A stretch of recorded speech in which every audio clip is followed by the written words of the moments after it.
Tema desse vídeo aqui, a importância da curva de impedância da caixa acústica.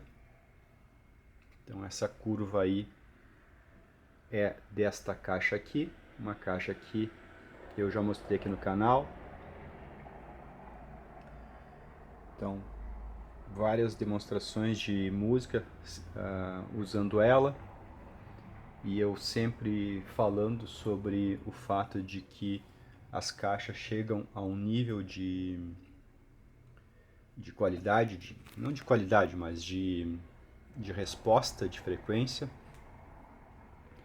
que elas dispensam o controle tonal, o loudness e o equalizador. Então eu quero mostrar aqui uma coisa que corrobora com isso, ou seja, o embasamento para que isso funcione aqui comigo, tá? Então muita gente que tem caixa deficiente acaba não acreditando que eu não preciso do controle tonal, que eu não preciso do loading, que eu não preciso do equalizador, mas é porque nunca tiveram contato com caixas que conseguissem colocar, digamos, as frequências de maneira adequada na sala. Também a sala tem que conseguir não atrapalhar muito o que as caixas produzem, tá? Então é uma conjunção da sala aqui, que é bem forrada, com as caixas que têm uma característica de conseguir responder a frequências baixas sem precisar de artifício tonal, tá? Então a importância da curva de resposta da curva de impedância é mostrar qual é que é o ponto F3, onde a caixa está perdendo a sua resposta, tá? Então aqui com o DATS eu fiz esse levantamento aqui, tá? Então o DATS eu já mostrei no canal algumas vezes. Ele é uma caixinha USB que tem duas garras de jacaré, e eu conecto na caixa e mando ele escanear a impedância da caixa. Então ele escaneia aqui no meu caso aqui de 10 Hz a 20 kHz. O que nos interessa para a região dos graves está aqui, ó. Então aqui eu tenho a frequência do duto, 27 Hz mais ou menos.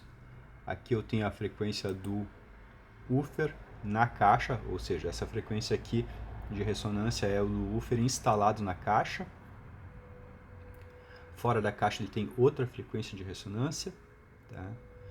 E aqui no meio desses dois picos, do duto e do woofer, eu tenho o FB, tá? Então o FB dessa caixa aqui, 35,66 Hz, tá? Então quando eu tenho uma caixa que tem os picos de impedância do duto mais ou menos na mesma impedância do que do woofer, então o duto aqui tem uma impedância nessa frequência aqui de 26 Hz de 41 ohms, e aqui meu woofer está com uma impedância de 39 ohms, ou seja, praticamente a mesma impedância, de 40 para 39, tá? Deixa eu ver. De 41 para 39 é a mesma impedância, basicamente. Então, se um pico aqui tivesse muito baixo e outro muito alto, então não estariam compatíveis, e aí não daria muito bem para usar essa regra que eu estou usando, tá? Mas quando os picos de impedância estão no mesmo módulo aqui, no mesmo número, 41 Hz para 39, então praticamente o mesmo número, a gente pode adotar que o F3, que é esse ponto aqui, ó, quer dizer que o FB, que é esse ponto aqui, é o nosso F3. Tá? Se isso aqui está diferente, tá? Se as amplitudes aqui estão diferentes, não dá para adotar essa regra, mas aqui, quando eu tenho esses dois picos na mesma amplitude de impedância, eu posso considerar que o meu ponto FB é o F3. Tá? Então eu tenho aqui um FB de 35,66 Hz, então um F3 semelhante a isso, 35 Hz, tá? Então essa caixa aqui, em 35 Hz, ela perdeu 3 dB da sua resposta de frequência. Então a caixa, aqui é o corte de frequência inferior, onde ela perdeu 3 decibéis. 3 decibéis é a metade do total. Então, se essa caixa aqui ela responde com uma intensidade de, por exemplo, 86 dB, tá? Por exemplo, para 1000 Hz, quando a gente baixa a frequência até 35 Hz, no caso, ela baixa o seu rendimento para 83 dB. Ela perdeu 3 dB, 3 dB é a metade do som. Então ela está produzindo metade do som aqui em 35. Tá? Porém,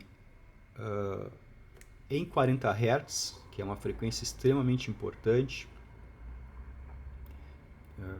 pois 41 Hz é a frequência da corda mais grossa do contrabaixo elétrico, essa caixa aqui está com a resposta praticamente nos 86 decibéis, ou seja, a resposta do 41 Hz dela, dos graves, é praticamente 86 dB, a mesma que do médio a 1000 Hz, é a mesma que do Twitter a tipo 5 kHz. Então, desde de 40 Hz mais ou menos, tá? É onde a caixa nivela.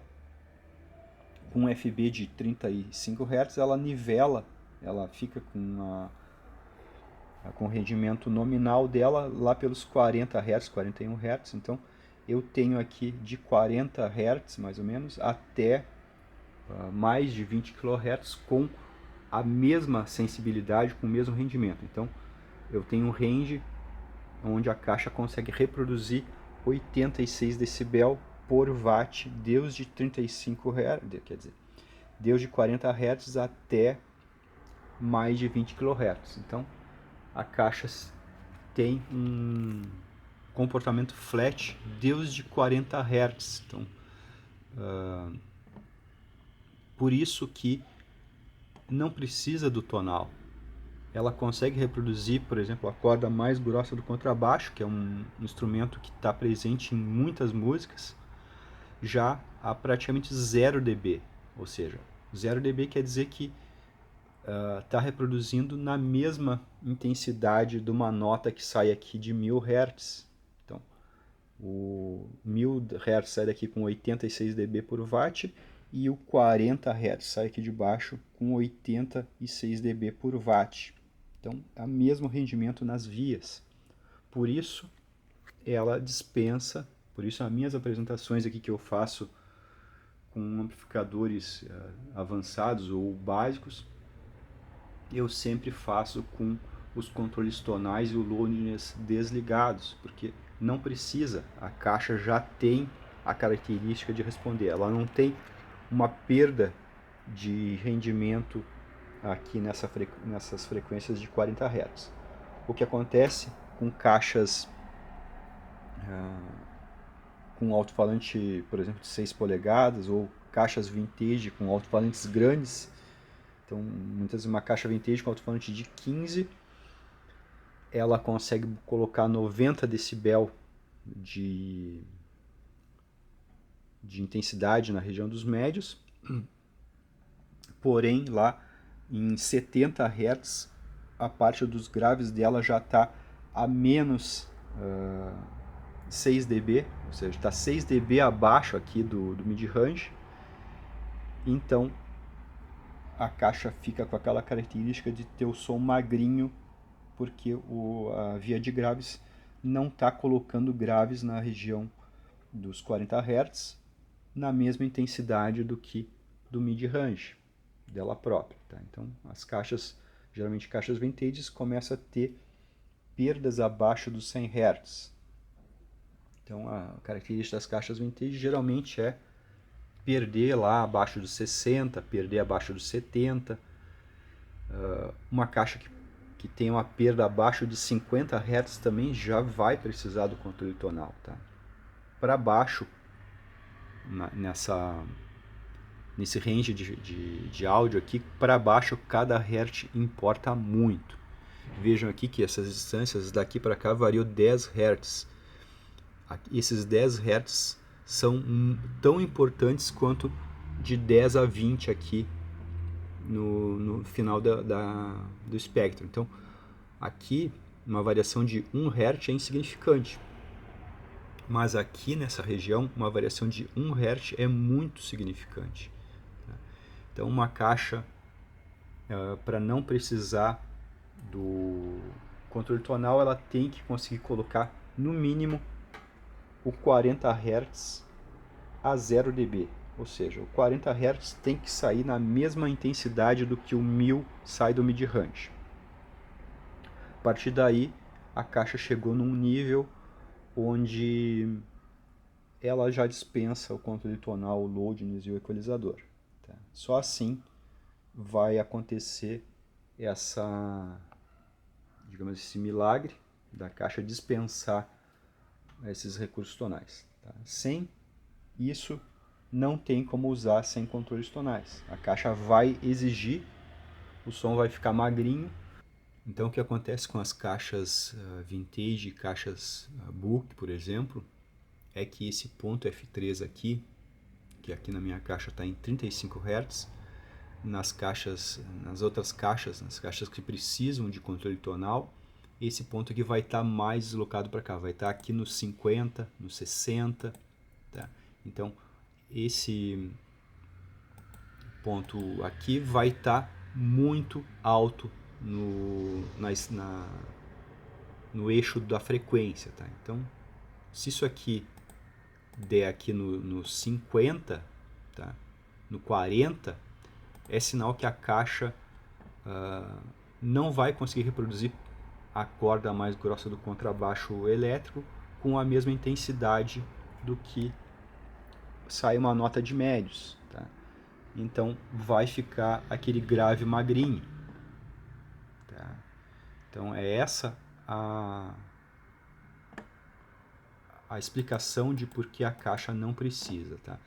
Eu já ensinei em outros vídeos antigos como a gente faz para levantar esse gráfico aqui com um amplificador, um resistor e um gerador de frequência, tá? Pode ser até o celular gerando frequência, e um multímetro. Então a gente pode fazer uma varredura manual, tá? Que o software faz tudo, mas eu poderia ir medindo tensões no multímetro e vendo onde estão esses picos, esses vales aqui. Por exemplo, eu poderia medir 100 vezes, deixa eu colocar aqui, poderia fazer isso aqui, ó, um gráfico desse no papel. Não precisa começar em 10 Hz, tá? Pode começar em 20. Então, gero 20 Hz e meço a tensão que chega no alto-falante. Por exemplo, isso aqui eu estou falando do vídeo que eu expliquei como fazer esse levantamento, tá? Então, mediria aqui de 20 a 100 Hz. Então, conseguiria levantar esse gráfico aqui apenas usando um gerador de frequência, um amplificador e um resistor. Tá? Vou tentar deixar aí na descrição do vídeo o link para o vídeo onde eu ensino a medir a curva de impedância da caixa sem ter o DATS. Tá? É bem fácil, só tem que ter paciência, porque se a gente quiser fazer bem preciso, a gente tem que fazer de Hertz em Hertz. Tá? Então aqui daria mais ou menos 80 medições, mas é tranquilo, dá para fazer. É uma informação muito importante a curva de impedância de uma caixa acústica. A partir dela a gente consegue saber a resposta de frequência de uma caixa acústica para graves, na região dos graves. Coisa que não dá para fazer com RTA dentro de casa. Tá? Dá para fazer usar o RTA aqui no mid-range, no Twitter, dá tranquilo dentro de casa. Agora, a região dos graves não dá, porque os graves saem daqui, eles refletem no chão, eles refletem nas coisas e atrapalha a medição. A medição fica toda irregular. Então a melhor forma de a gente levantar a resposta de frequência da via de graves é tendo os parâmetros TS e fazendo simulação no computador, ou pegando a curva de impedância da caixa e olhando onde é que fica o ponto F3. Tá? Então, o ponto F3, quando a gente tem o duto e o woofer bem alinhados, o ponto F3 é mais ou menos igual ao ponto FB. Então, o FB é a resposta, é o limite de resposta de frequência inferior da caixa. Tá? Esse ponto ele é muito importante. Então, ele determina se a gente vai precisar usar o tonal ou não. Então, como aqui deu 35, a caixa mais ou menos alinha com 40 Hz. Então, eu não preciso do tonal. Se esse ponto aqui der 45, a caixa vai alinhar a resposta de frequência com uns 50 Hz. Aí é uma caixa que vai precisar do controle tonal, vai precisar do loadness de preferência. Tá? Quer dizer, vai precisar do equalizador de preferência para atuar só nessas frequências mais baixas. Tá? Eu acho mais interessante o equalizador, que a gente é mais cirúrgico na atuação, do que o controle tonal, porque o controle tonal atua nas frequências que a caixa não precisa. Tá? Tem um detalhe, caixas com duto, elas têm uma limitação de resposta de frequência que o duto dá, então mesmo com o equalizador a gente não consegue corrigir muito a resposta de frequência. A gente vai mandar mais energia para ela, mas ela não vai dar som, tá? Porque o duto e o woofer, no caso, não vão conseguir colocar isso como som no ar. Só vai gerar vento no duto da caixa, tá? Então não tem milagre, tá? A gente com o equalizador consegue corrigir um pouco, mas não consegue corrigir tudo. O ideal é que a caixa consiga trazer essas frequências sem precisar de artifícios tonais, tá? Então é isso aí sobre essa questão muito importante que é a curva de impedância da caixa acústica. Um abraço.